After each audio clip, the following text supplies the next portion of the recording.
And did you see anything unusual? You'd have to be more specific than that. What do you mean by unusual? Well, you previously testified that you saw nothing unusual outside of the shed. Correct. Okay. And that included that you didn't notice any footprints or tracks. Is that still your recollection? Correct, yes. Did you see surveillance cameras while you were there November 10th? No. How wide was the door to get into the shed? That I'm not sure. It wasn't very wide. Did you take any photographs while you were there? No. Have you reviewed the photographs that Deputies Thompson and Holub took earlier in the day? It's been a while since I've seen them, but I did see them at a later date. Would it help you if you could review those today? I have a general understanding of the majority of them. Okay. So is your testimony that you don't know how wide the doorway was to get into the shed? Not too exact, no. Not exact measurements, no. But I do believe we have photographs of that. Okay. Could you and I have walked into the shed together, arm in arm? I don't think so. If my memory serves me right, it's 2 to 3 feet wide, maybe. Did you try to move the door? I did not. How wide was the aisle or the walkway once you entered the shed? Again, off memory, I believe around that 30-some inch range. And you would defer to your reports that you had written? Well, we took photographs of the scene.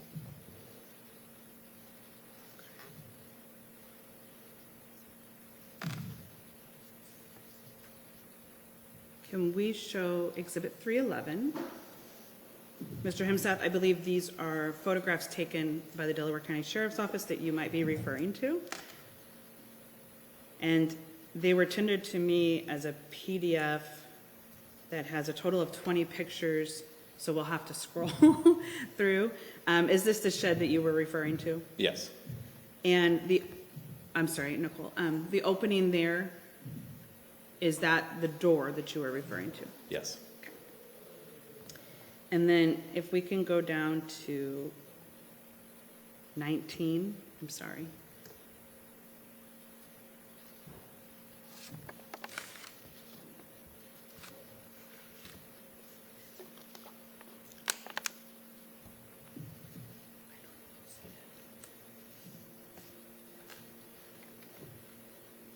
Do you know what this picture is showing us? Yes. What is it? This is that alleyway. You come into the front door, and then when you immediately look left. So this would depict how wide it was. This is how you documented it? Yes. Well, I did not document this. Your sheriff's office, your investigation did? Deputy Thompson did at right after the 911 call. Okay. How tall were the chemical totes? Because the picture doesn't go all the way up, right? I believe they're too high because I don't think a third one stacked on top of that would clear the door clearance.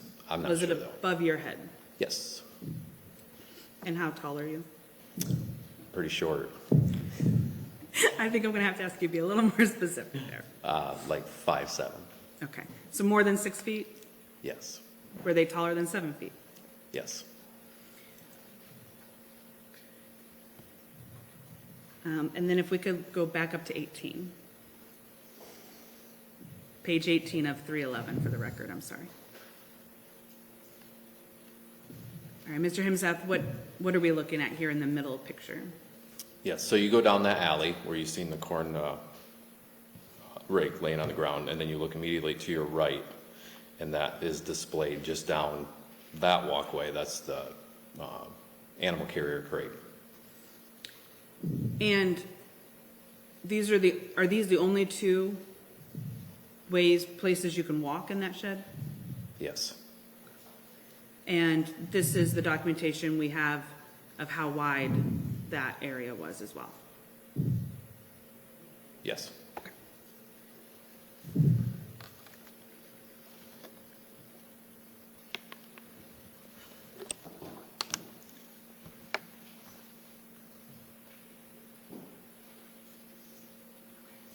Did you walk down towards the pet carrier while you were in the shed? Yes. And did you make any observations about the carrier? It's half pulled out on the shelf. And what are we seeing there in the photo under the pet carrier? Some grain augers. What is a grain auger? It augers grain. For those of us that aren't farmers, what does that mean? It means it moves the flow of grain through a tube. And so the green and the black long cylinder objects we see in the pictures, those are the augers, Yes. and they move, Well, they don't right there. but they can move. Yeah, they need to be inserted into a steel tube, and then a motor runs that and augers grain. So there's a piece of them, like the circular or the rounded piece that moves around. Is that right? No, this would just be like a smaller version would be like an ice auger. Okay. I'm sorry, I still don't know what that is, but did you step on these augers? No, Did you touch them? no, Did you attempt to manipulate them or move them in any way? no. I want to show you Exhibit 269 now. When you're in that walkway, what's to the right of you? Be like a throw bale wagon for hay. Did you make any observations about what was in that wagon? I don't recall. Have you seen this photo before? So there's tanks in the wagon. I'm sorry, can you just repeat that? There's tanks in the wagon, Tanks. water or chemical tanks. The way that's what this picture displays. Do you also see a stuffed animal, a kid's toy? Yes. Counsel, just for the record, which exhibit is this? There's a number of stickers on it. This has been marked 269 for the purposes of the post-conviction. At trial, it was, I think, I can't read that, 103. Thank you. Okay.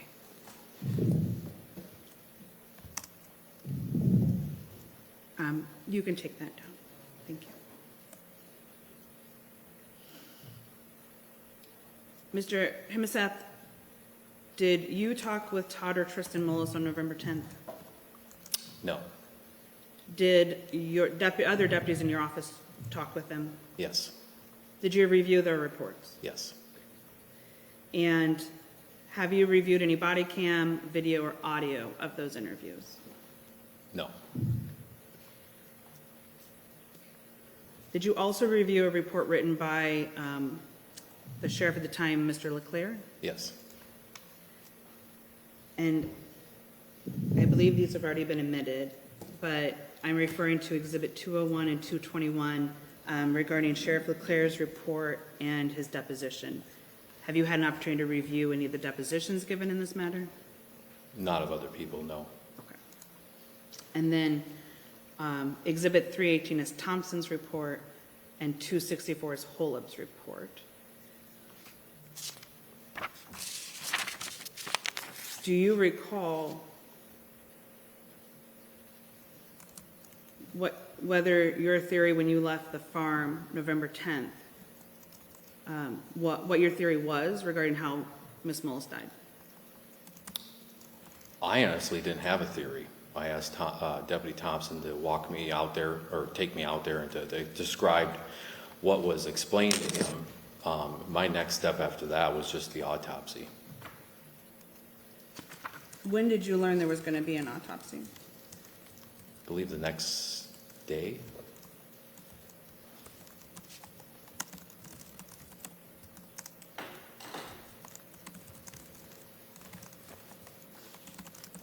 When you were on the farm and in the shed, did you find anything that disproved the idea or the theory that Ms. Mullis had tripped and fallen? No.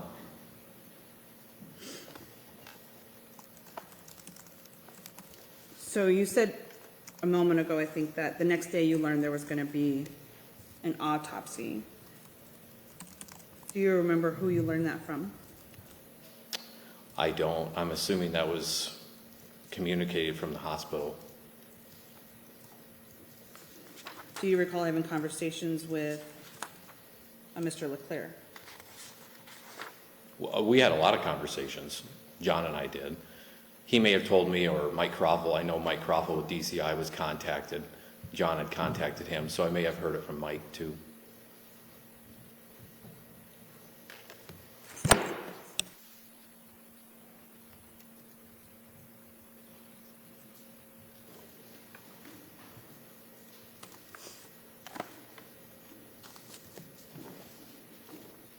So, John or Mr. Leclerc was having conversations with DCI agent Crapfel, Yes. and were you a part of those, or you just were told about them? No, I wasn't a part of those. I was just told about it. What else happened on November 11th? November 11th. Yes, the second day of your investigation. I believe I came in and then I was briefed on the rest of it. We had conversations with DCI. I talked with John, and the next step was I believe I had conversations with DCI Special Agent Mike Croffel about attending the autopsy. That was the next thing I did, I believe, in the case. Were you aware that Mike Croffel told Leclerc to lock Todd into his story on the 10th? Objection, hearsay. Overruled. I learned that from reviewing his report.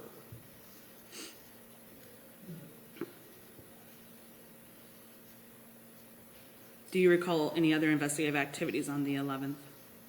Not offhand, no. Do you know what happened next in the investigation? I went to the autopsy.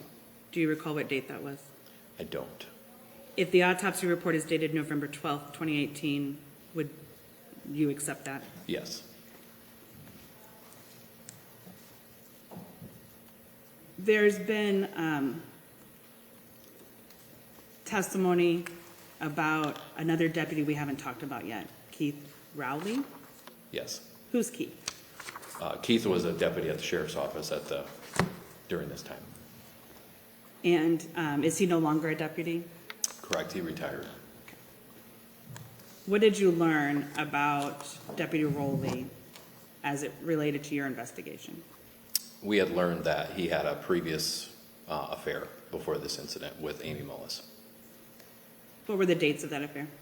That I don't know. I was just told it was way before this incident, and that him and his wife were in a good place at the time that this incident occurred. For clarity of the record, when this incident occurred, you're talking about Amy's death on November 10th? Yes. Okay. So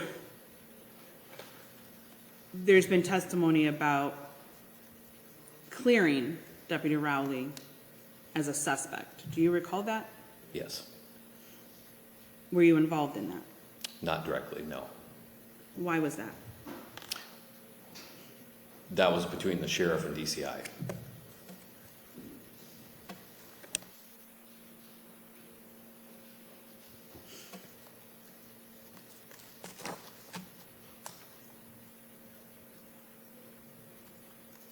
So were you indirectly involved in that part of the investigation?